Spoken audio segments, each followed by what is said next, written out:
Hi there, my fair feathered friends. Don't fly away just yet.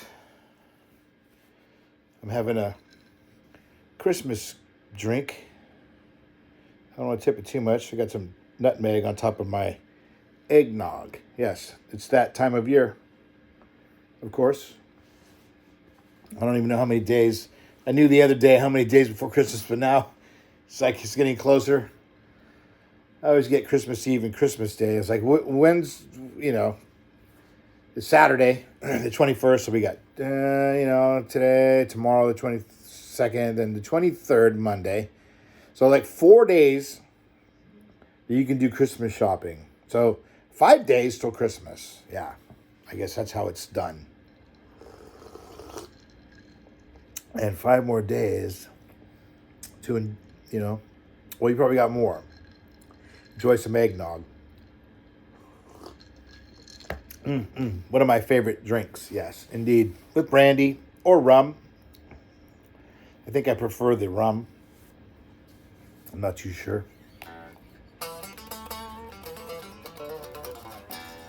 Little Hey Joe for you. I don't know why I played that, but I just spent the last 4 or 5 hours messing around with my pedal board and changing things up dramatically, I guess you could say.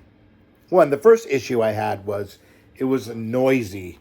It was noisy as shit and almost unbearable, embarrassing, and embarrassing when you have this hiss, or I wouldn't even call it a hiss. It's not a hiss. It was a hum because of all the effect pedals on the pedal board and power supplies and whatnot that, can cause noise in your signal path. And I use good quality cables. And so anyway, I was on a mission I got to fix that. And then at the same time, I was like, I've kind of stepped away from using like fuzz pedals and Octavia pedals. And I got like some great fuzz pedals. Don't get me wrong, I just like them and I love to use them. But, for doing live stuff, for this music I'm doing now, I'm not going to be using them that much. And there's other things I wanted to incorporate into my guitar sound that I've always liked. I've always liked using lots of reverb and delays. And I like to use, shimmering, I'm stuffed up, shimmering reverbs and long delays. So I got, I have my MXR carbon copy delay tandem with a TC, I don't know what it's called, looper. It's a delay pedal. It's a blue one. I can never remember the names. I don't get into all that technical shit. Like, oh yeah, it has this many milliseconds of delay time. All I know is it's got a long delay time. I mean, it'll go on. You could hit ka-chank and then ka-chank, ka-chank, Real long delays, right? Never going to use them. Good in the studio, but for live, I wouldn't use that.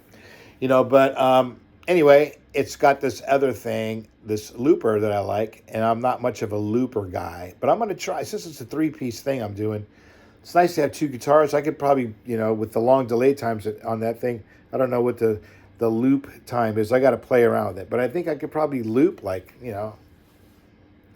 maybe like 45 seconds of music, and then you tap it out, and then you play guitar on top of what you just played. It's like recording your guitar. It's like having 2 guitar players, and you could do that for like every modulation, I guess. Every key mod you do, you could just re-loop, right? I got to experiment with that, but that's where I'm at. That's what I added. I removed an Octavia pedal. I removed a Zonk Machine Fuzz made in Britain. I removed a Ibanez Ottawa because I wasn't using it that much. And what else did I remove? I think that was it. And in that place, I put the other delay pedal. I put a reverb pedal, Electro Harmonics reverb pedal with really cool cascading and these really cool reverbs on it. Yeah, and I'll be using a lot of that. And then I put a tremolo pedal on there because my little amp doesn't have a tremolo. And I like to use tremolo for chords, for just every now and then a stab of a chord with some tremolo on it as it's fading out in between like chord progressions. It's nice, sounds beautiful. Anyway, I'm kind of getting more into like subtle sounds and stuff instead of like, these fuzzy tones and stuff, which I'll probably still use in the studio. You never get rid of your pedals, because you don't use them. I have, a shelf, drawers full of guitar pedals. I don't even know how many pedals I have, but they're, in the studio, it's like, oh, I want this effect. Oh, I got a pedal that does that, I even toyed with the idea of taking off my wah-wah pedal because I don't use it that much. And something I probably don't need on my pedal board. So that's going to be the next major change. That'll free up some more room. I don't like having a big pedal board. And it's big enough, It's like, I don't know, 20 inches wide by about 8/16 or something, maybe 14. But anyway, that's what I did today. I redid that. And I used, to get rid of all the noise, what I found out was I was using all these power supplies, wall warts that come with the effect pedals, or you have to buy them separately. The ones you plug into the wall, they got a little cord and it plugs in. I was using those through a pedal snake that powers up my whole thing, sending return signals into my pedal board. So I got one cable coming from my pedal board to my amp. I don't have all this shit power and all that stuff's down the snake. I have a snake that handles all that. But it was like noisier than shit. So I got an MXR ISO brick power supply, and it's got 2 18-volt outputs, which I'm using them both because I have a Noble's OD2 Mini that uses 9 or 18 volts. So I'm using it in the 18-volt mode. Why not? Because it can, so I did. And then I have a Deja Vibe by Full Tone, like a Leslie simulator, like a Roto Vibe, kind of like a Univibe thing that uses 18 volts. So it's got 2 18-volt outs. I'm using both of those for those effect pedals. And it's got other 9-volt outputs, and you could even sag those things to where you could drop it down to where it's like 7 volts or 5 volts. If you have a guitar pedal that sounds great, like it's running on a dead battery, some pedals sound better with lower voltage. Simulates that kind of a thing. I haven't experimented with that though, but it's got 2 outputs that I can vary the voltage between 5 to 15 volts. I think that's pretty cool. And so what the ISO brick does, all your grounds, all your negative loops, all that stuff are the same. They have like a separate, I don't know, not the same. I think they have a separate path back. So you're not sharing, between 9-volt sources the same ground. And sometimes you have these ground loops that can cause hum. and you have to lift one or change the polarity to get rid of it. Well, when you're using these wall warts, you can't do that. So now with the ISO brick, that problem goes away and it is quiet. It's on right now. You can't even, I don't know if you can hear it, but before, you hear that thing and it was just humming. Especially through my little amp I'm using now. This little amp is just my home amp, my little Tweed Blues Junior, 15 watt with a 12. I love the thing. I tried taking that to the gig because I didn't know if I was going to be too loud with my deluxe. And it was just noisy, for one. It's noisy because that amp's kind of noisier than my other amp, because it's just got that kind of a... You don't even need to put any pedals in front of this amp. I mean, you turn it up, you rock that thing, you dime it, and it's got enough overdrive and warmth to it. It sounds great, right? But it's noisy because of that. But my deluxe is a lot quieter.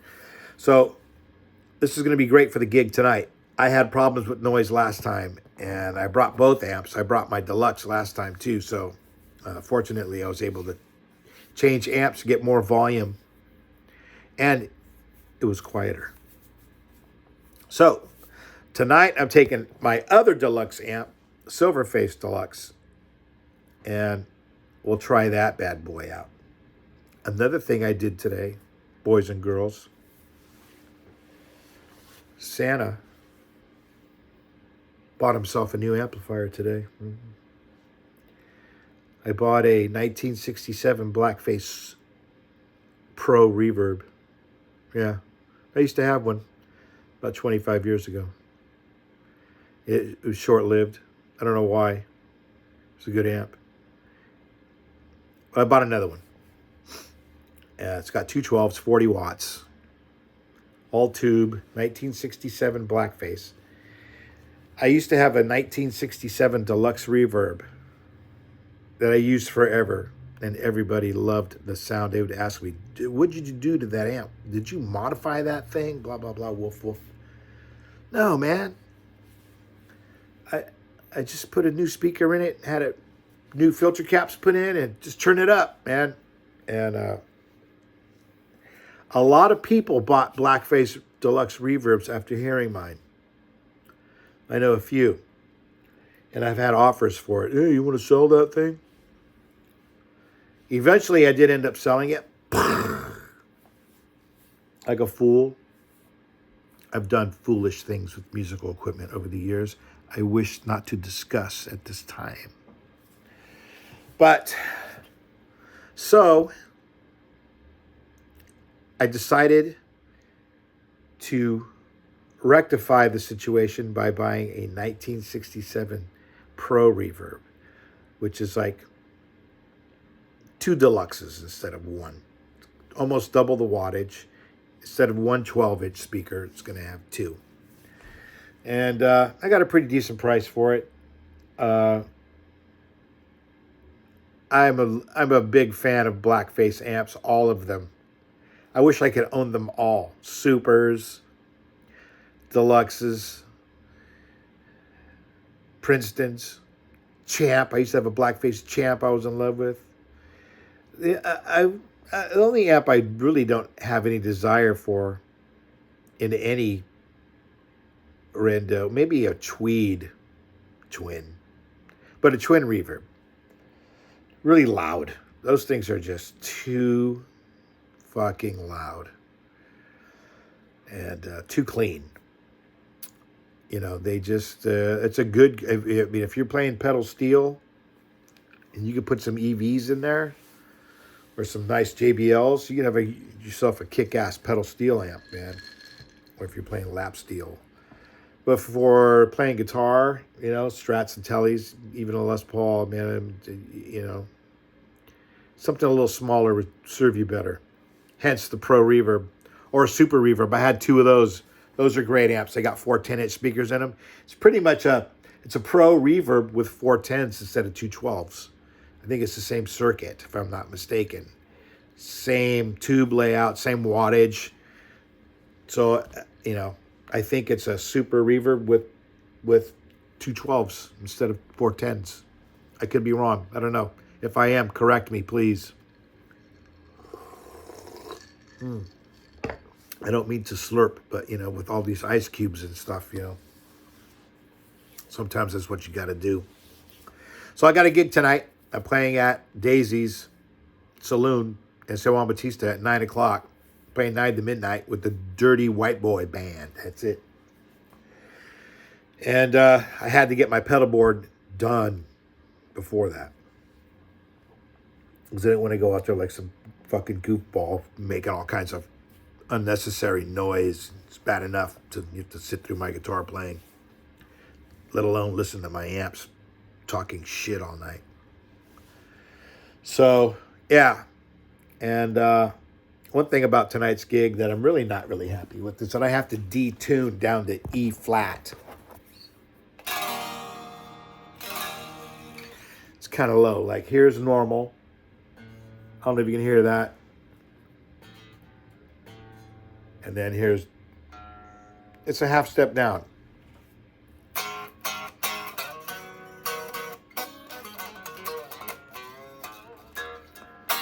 I'd rather tune to, natural A440, It just sounds a little bit more normal, musical. And the reason people tune down to a half step is it's easier for them to sing, they say. I don't know.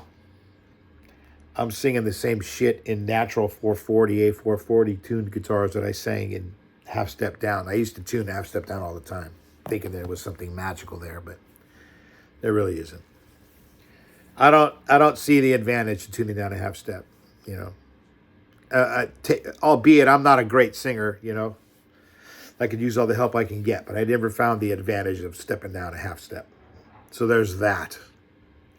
And you can make all the excuses you want, but I need it helps me sing better. I say, fucking, you're a fucking idiot. You don't need to tune down a half step. Just fucking focus, Use your ear, pitch. You're singing, right?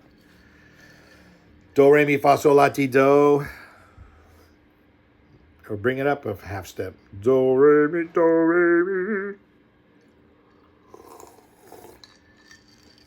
Anyway, I remember when I was a kid in choir, we had to practice that scale. Yeah, the major scale. It's good. It's good for your ear, man. I mean, if you can't sing that, if you can't keep that in tune, then you're tone deaf. You know what I mean? It's good that kids have music in their life so they can develop their ear.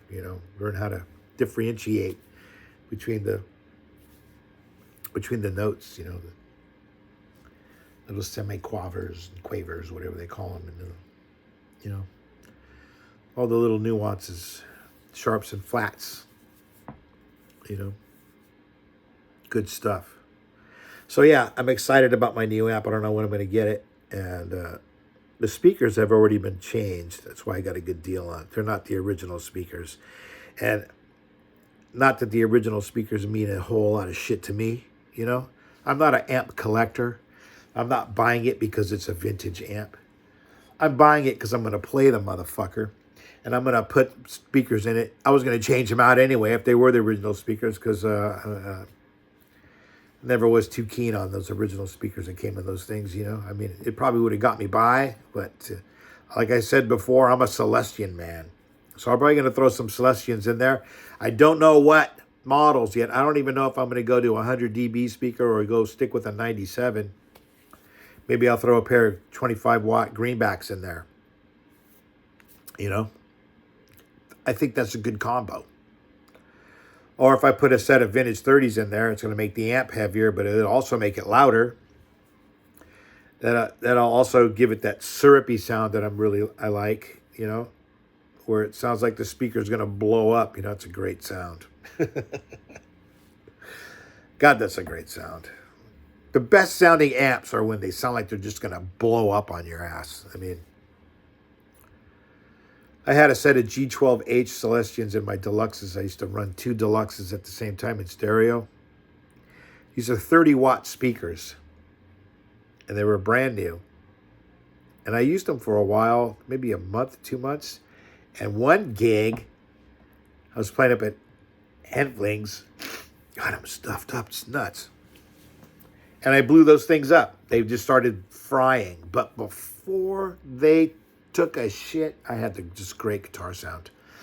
I don't know what happened, but I had to go back to... and I had greenback, 25-watt greenbacks before, which are lower rated speakers, 25 watts. Last forever.